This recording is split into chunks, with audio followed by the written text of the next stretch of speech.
నాసతో విద్యతే భావో నా భావో విద్యతే సతః ఉభయోరపి దృష్టోంతః త్వనయోస్తత్యదర్శిభిః.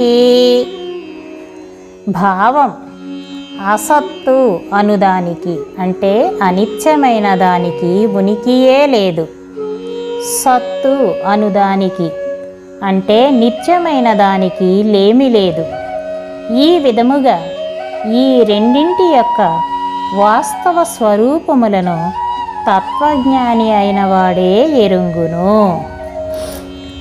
అవినాశితు తద్విద్ధి యేన సర్వమిదం తతం వినాశమవ్యయస్యాస్య న కచ్చిత్ కర్తుమర్హతి.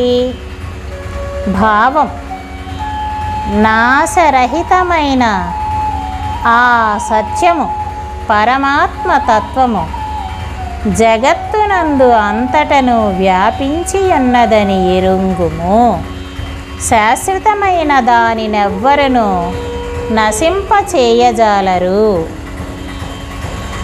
అంతనంతయిమే దేహ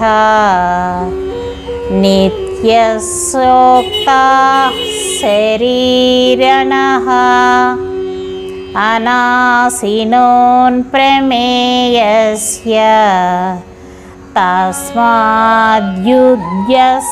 భారత. భావం ఈ శరీరములు అన్నియును నశించినవియే, కానీ జీవాత్మ నాశరహితము, అప్రమేయము, అనిర్వచనీయము, నిత్యము కనుక ఈ విషయమును ఎరింగి ఓ భరతవంశీ అర్జున నీవు యుద్ధము చేయుము. యూయేనం వేత్తి హంతారం యచ్చైనం మన్యతే హతం ఉభౌ తౌ న విజానీతో నాయం హంతి న హన్యతే. భావం ఆత్మ ఇతరులను చంపునని భావించువాడును, అది ఇతరులచే చంపబడునని భావించువాడును, ఆ ఇద్దరును అజ్ఞానులే.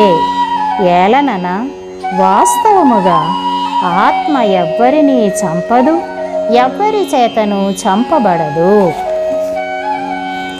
నా జాయతే మ్రియతే వా కదాచిత్ నాయం భూత్వా భవితా వా న భూయః అజో నిత్యః శాశ్వతోऽన్యం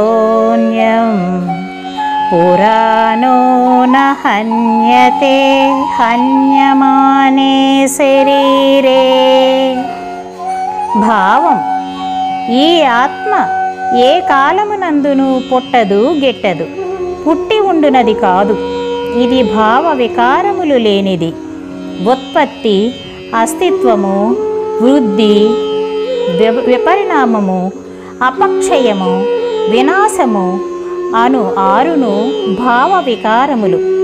ఇది జన్మలేనిది, నిత్యము, శాశ్వతము, పురాతనము. శరీరము చంపబడినను ఇది చావదు.